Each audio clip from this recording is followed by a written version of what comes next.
morning. Thanks for making it. We're going to talk about something very important today. I'm going to introduce 3 trends to you that I think are fundamentally changing experiential marketing, and we're going to talk about how technology enables us to be better than ever in the strategic planning process. Good morning, Don. So, just less than 30 seconds on eshots. We're a technology-enabled data management and insights platform for experiential. We've been doing this for 16 years. In fact, May 8, 1998 was when we launched photo marketing. So the eshots name has been a bit of a legacy name. But now we're really more on the marketing sciences and data and analytics side of the business. Just to give you an idea of scale, we actually captured 1% of the U.S. population at more than 5,000 event days last year. So we have a tremendous amount of data that we're analyzing on a daily basis. And so that's what we're going to talk about today. So, defending experiential marketing. I thought I would start with a simple question, which happened just recently, actually, to a customer of ours. So, if the CMO at your client, or if you are a brand site marketer, was to call you into his or her office, and just a quick show of hands, how many of you feel that you have credible data that you could sit down and immediately justify your marketing spend? That's typically the response we get, right? I saw a hand. Good for you. This is a big problem in our space, and I want to address it. But first, let's start with 3 trends, okay? The first one is CMOs are really evolving into CTOs, or Chief Technology Officers, because they are starting to implement data and technology platforms to improve ROI across the organization. As a result of that, they have a data explosion. They're getting data sent to them constantly from all these different systems. A lot of it doesn't talk to each other. So as a result, we're really doing 3 things. This was an IBM MIT study done just this past year. Number 1, they're investing in technology. Number 2, they're integrating insights. And number 3, they're bringing in people that really understand analytics. Trend number 2 is experiential marketing is gaining share, right? So experiential marketing saw a 5% increase in 2014, according to the Event Marketing Institute. But this is still a line item that can be cut easily from the budget. Trend number 3 is the event space really lags far behind other marketing disciplines in terms of big data. I was just at Dreamforce, which is Salesforce's conference a couple weeks ago in San Francisco, and I have to tell you, the speed with which marketing automation technology is evolving is tremendous. And so while event budgets are continuing to increase, I really feel that actionable data from events lags far behind these other marketing disciplines. And I'm just going to tell you right now, the bottom line is we are competing against a ever more sophisticated analysis and ROI model from other marketing disciplines. And if we don't get our act together, we're going to stop seeing increases and we're going to start to see decreases in experiential marketing budgets. So, how do we prevent this? Or where are you coming from with this? Well, a couple weeks ago, I was in Michigan, I'll just leave it at that, and we were meeting with a very large brand side marketer, one that spends a lot of money with most people in this room. And we were having lunch with this person who's in charge of this particular brand, and he told me that his budget is down 27% over the last 2 years, which is tens and tens of millions of dollars for this particular client. And when I said to him, what's going on with that? He said, you know what hurts the most? Is they don't even ask my opinion. They just came in and said, we're cutting another 7% from your budget, and no one stopped to say, how is that going to impact sales? How is that going to impact the number of leads that we're putting into the system? That's what's scary, is when the CMO cuts the data and doesn't ask you to understand what the impact of that's going to be. And when I said, well, why is that? He said, the reality is they don't believe my reports. They're not seen as credible. Okay? So, where does that take us? Well, 2 weeks ago, there was front page news in Ad Age. This is Monday, October 20. CMOs more accountable than ever in providing ROI, yet they lack the resources to execute. and they listed 3 specific reasons why.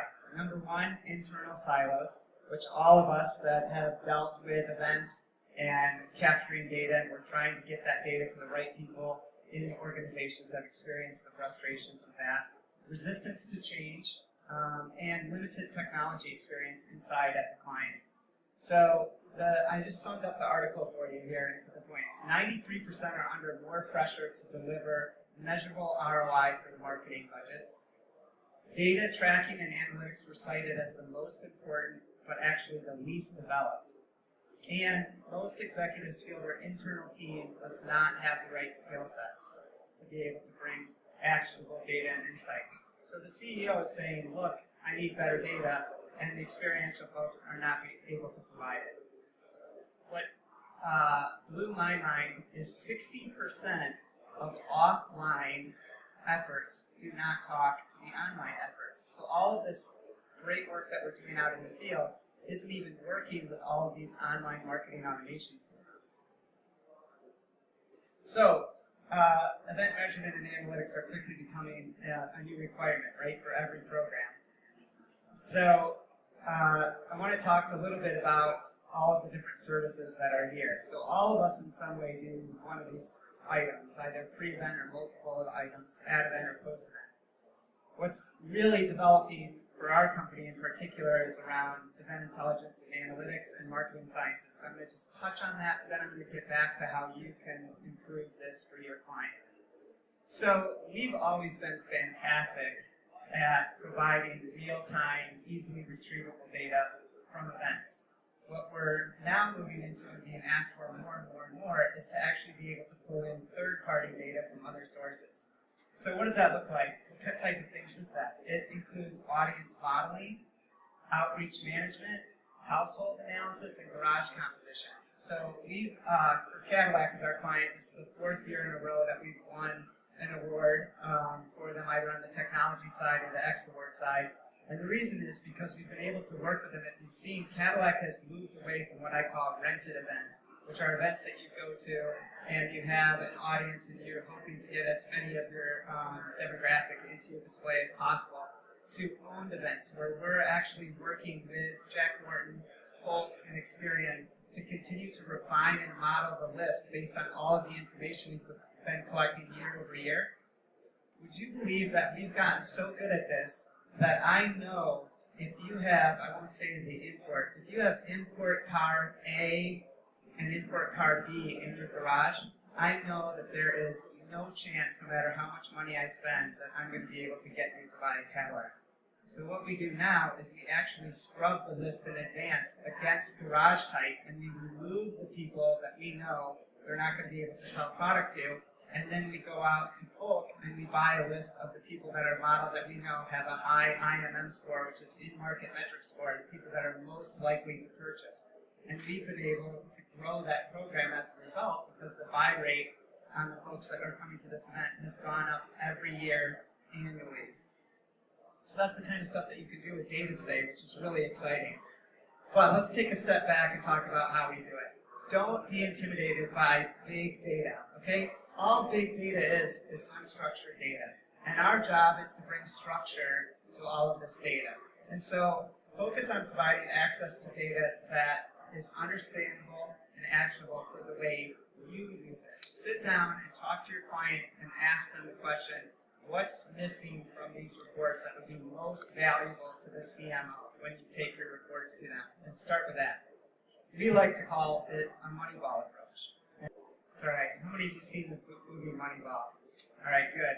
So I'll just take you through the scene. So Brad Pitt is sitting in the office, and basically what he's doing is he's saying, look, I know how we can beat these huge budget teams. What we can do is we can use data and insights to model each player, and we're going to figure out the data points that are most valuable to us. And we're going to build a team using data, and they made it all the way, of course, to the World Series. It's a great movie. Check it out if you haven't seen it. So let's just get back to these 3 things. So focus on 3 types of data. 1, metrics. How do we make sure that they are consistent across everything we do? Number 2, allow for the goals for each campaign to be customized. and make sure that the information is constant. When I say constant, I mean real time, delivered to everybody that works on the campaign. Also, there is a huge need for unbiased scorekeeping, right? I gave you that example of that client in Michigan. The reason that his executives do not believe the reports is because the reports come directly from the agency that's executing the campaigns, okay? And so naturally there's bias in that. You really want to bring in outside partners that can ensure that it's consistent across every campaign that you're doing, so all partners have the same chance of success. 1 + 1 always equals 2, 2 + 2 always equals 4. Then goals, customized for each activation. So here's an example. We really sit down with our clients and insist that they come up with goals for each activation. And they have to be realistic, right? Ideally, when you start to collect data consistently every year, you get a feel for how to set up realistic goals. And you can base those on several factors: the audience, how many people are coming, how many hours, what's the activation type, and you can start to build benchmarking across all of these events. I love this image. There is nothing worse than setting unobtainable goals. It just completely demotivates your team. And when you use capacity-based goal setting, it really helps you motivate your team and lead to an active on-site management, because with real-time reporting tools, you can get everybody on-site managing to a specific number of leads that you want to capture, a specific number of customer conversations you want to have, whatever it may be. And the last thing, the information needs to be constant. So this would be really good had the Moneyball clip played. In the clip, they talk about how they want to be able to have access to data at all times. And I love this analogy of a scoreboard, right? If you can't look up at the scoreboard and know exactly what inning you're in and exactly how you're performing versus the competition and yourself, it's really difficult to make good coaching decisions.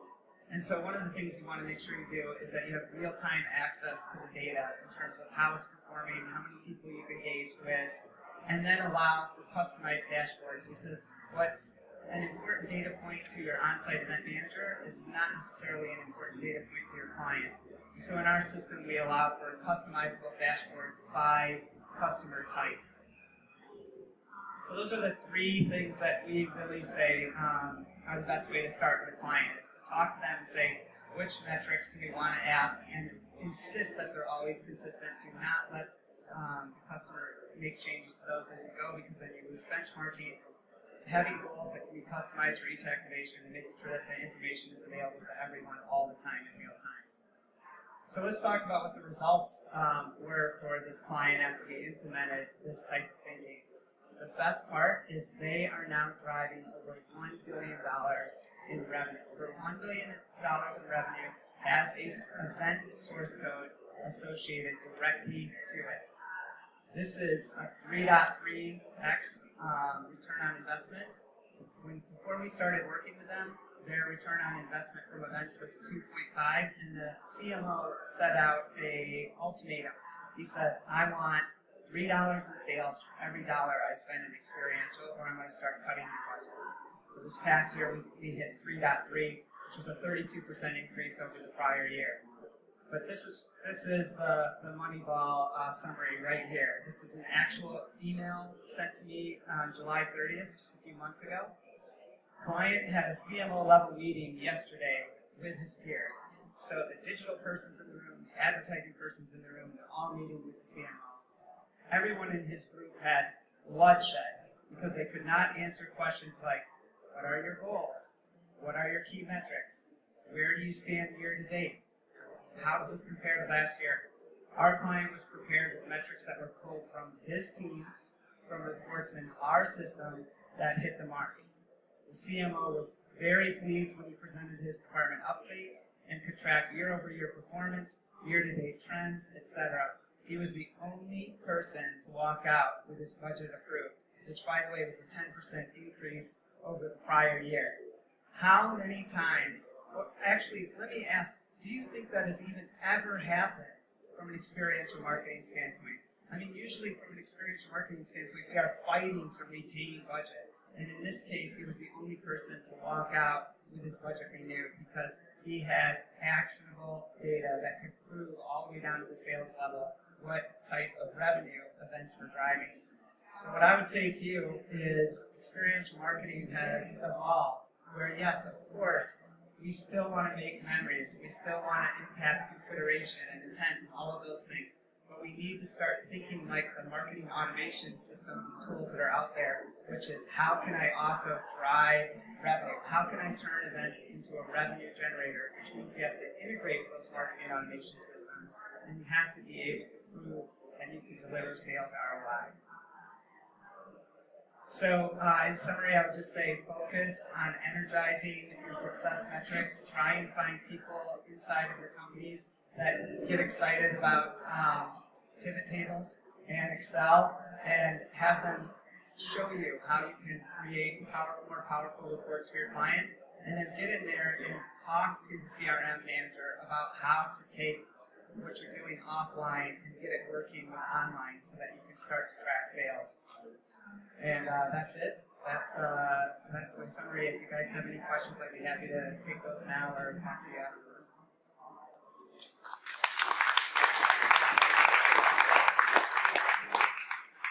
Look at that. 20 minutes. Perfect. What's that? Yeah, without the video. Sorry about the video. That would have added 2 minutes. Moneyball is just a great analogy for what's happening in this business. So those of you that have seen the movie know that, I mean, our clients are facing budget cuts, right?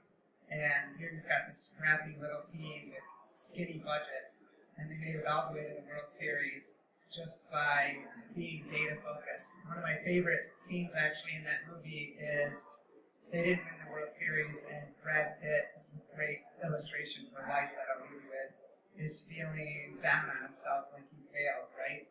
And I can't remember exactly what happens, but they convince him to see it for what it was, the fact that he took a team that had no chance of ever getting to the playoffs and brought them all to the World Series, and realized that he had achieved a tremendous amount of success and that he should have pat himself on the back.